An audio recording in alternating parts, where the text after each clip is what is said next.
Hello and welcome to Talking Europe. Now, you might be used to thinking of counter-terrorism as a mainly national preoccupation, but in fact the EU has been strengthening its joint efforts in this area for the last 20 years, particularly since the 2004 terrorist attacks in Madrid. And this process was given another push by the onslaught on Paris in November 2015. There have been numerous incidents, of course, across the EU since then.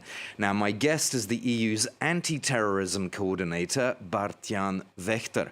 He began his 5-year term on March the 1st of this year. He's a senior Dutch diplomat with 25 years of experience in the Dutch Foreign Ministry, during which time he served as Minister Plenipotentiary at the permanent representation of the Netherlands to NATO. And he joins me from the Belgian capital, Brussels today. Mr. Wegter, thank you so much for being my guest. If we could start with the upcoming Olympic Games in Paris, there's going to be a lot of people coming from all corners of the world. Are you worried about any specific threats or aware of anything in particular? Thank you. Good morning. The Olympic Games, of course, are going to be a huge event, as they always are. And in fact, I believe that the French authorities are well placed to make sure this event will be very secure. Of course, we're also aware of the threats that exist, and so are the French authorities. The French authorities, to be honest, I'm quite impressed with what the French authorities are putting in place in terms to secure, let's say, the opening of the Games and the Games as such. I know there's a lot of cooperation going on behind the scenes.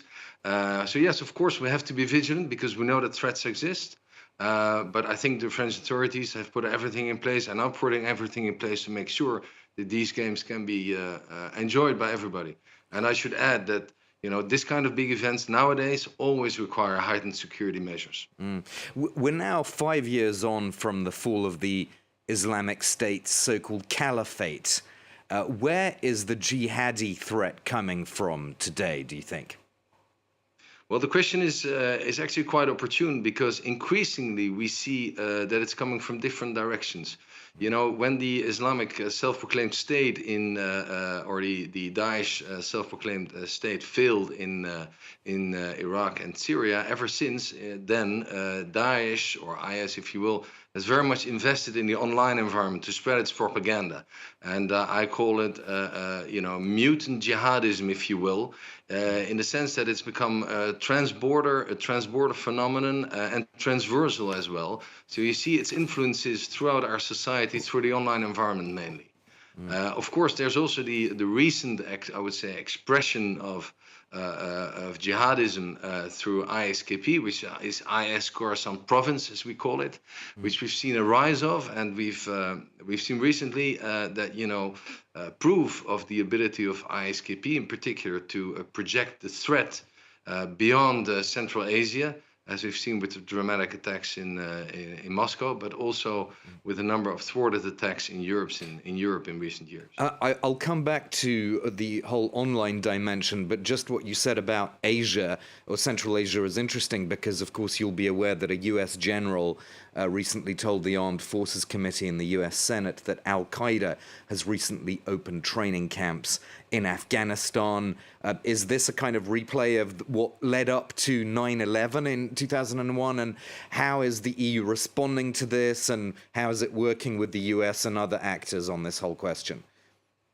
Well, you're right to point to a number of other international actors, which is in fact the core of our approach to this. We're engaging with Central Asian countries that are themselves, of course, dealing with the threat that they perceive from Afghanistan in terms of possible spillover of the terrorist threat from Afghanistan. So we, in fact, are dealing together with the Americans and other trusted partners. We are working on finding a response to this threat. I wouldn't say it's at the level that we've seen 20 years ago in various regions, but certainly it's something to watch for, and we're quite vigilant there. So as I said, international cooperation is key here. Terrorism, I would say, is a cross-border phenomenon, which means that I never speak about countries of origin because we've seen homegrown terrorism in Europe, we've seen it in Western states. it's a phenomenon that we have to deal with together. You mentioned online radicalization. Of course, the EU did adopt a regulation to address the spread of terrorist content online. In France, we keep hearing about how there aren't really enough people to surveil the internet, and that it's very hard to keep track of these so-called lone wolves that are being radicalized and just sitting in their bedrooms somewhere. Is that your experience across the EU as well? It's a phenomenon that we recognize throughout the EU and even beyond the EU. We see it in other countries as well. The lone actors that you're referring to, or autonomous actors as we call them, because often they operate in some kind of an echo chamber, they are a concern, and they show that, you know, the tactics, if you will, or the manifestation of terrorism has changed. So that's key. You know, in terms of the online environment, yes, you're right. We have put in place very important legislation, in fact, at the European level, which is a landmark achievement, I would say. We call it the Terrorist Content Online Regulation, which is designed specifically, and it has the obligation for social media companies, internet providers, to, whenever there's terrorist content that's detected online by the authorities and they're alerted by the authorities, they have to take that content offline within the hour. Then we have also, which is, of course, we shouldn't underestimate the importance of this landmark achievement, because there have been discussions, of course, about the balance between privacy and regulation with the European Parliament. I think we found a good balance here. The second important package of legislation that's a bit older, which is the Digital Services Act, which also goes beyond, let's say, strictly terrorist content, and which gives a lot of responsibility to social media companies in detecting and monitoring online content. It can be illegal, it can be terrorist, but often the problem lies with what we call borderline content, which can be very graphic material that's circulated online, which can be inciting hatred, etc.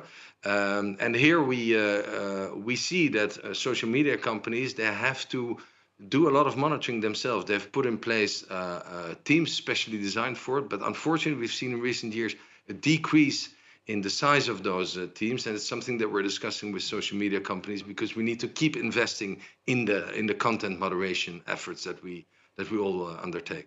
And obviously, terrorist plots require funding. One of the things which the EU is trying to address is the money laundering situation, and in the past the European Court of Auditors has said that this whole EU approach to the question is too fragmented. What do you think needs to change there?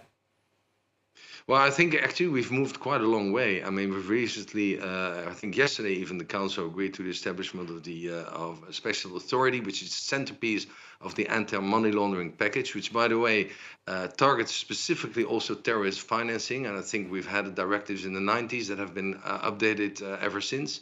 I think what is key here is, of course, that this new authority will have direct supervisory authority over the financial sector when it comes to money laundering, specifically also terrorist financing. And it also covers cryptocurrency, which is, of course, a new form of financing that we're covering, that we're tackling. But we still see other forms of financing that are being used by terrorists, and that we also need to make sure that they are captured by the legislative efforts that we undertake. I want to ask you about your assessment of the EU's anti-terrorism agenda, because this whole flagship agenda was rolled out in December of 2020. This deals with things like passenger lists, access to police files across member states, police cooperation, and so forth. Do you think any aspects of that have been particularly successful or less successful, perhaps areas where some member states have resisted closer coordination?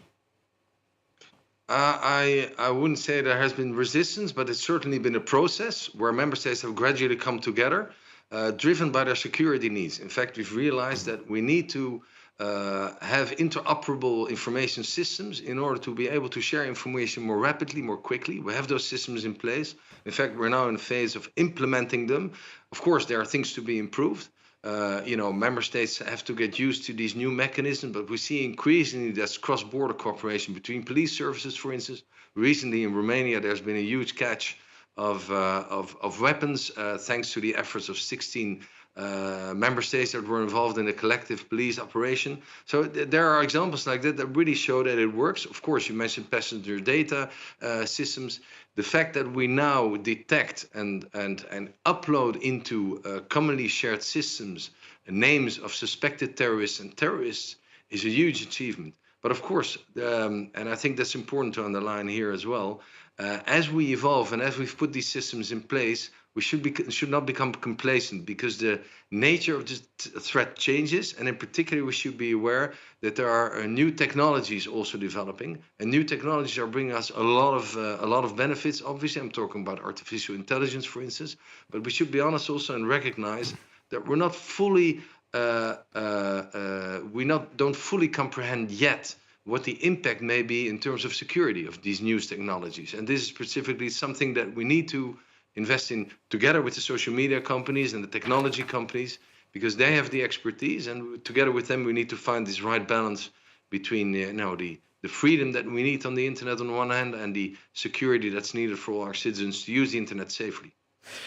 We've run out of time, but thank you so much for your insights and for participating in this program. Bartjan Wegter, the EU's anti-terrorism coordinator, joining me from Brussels on Talking Europe. Thank you for watching.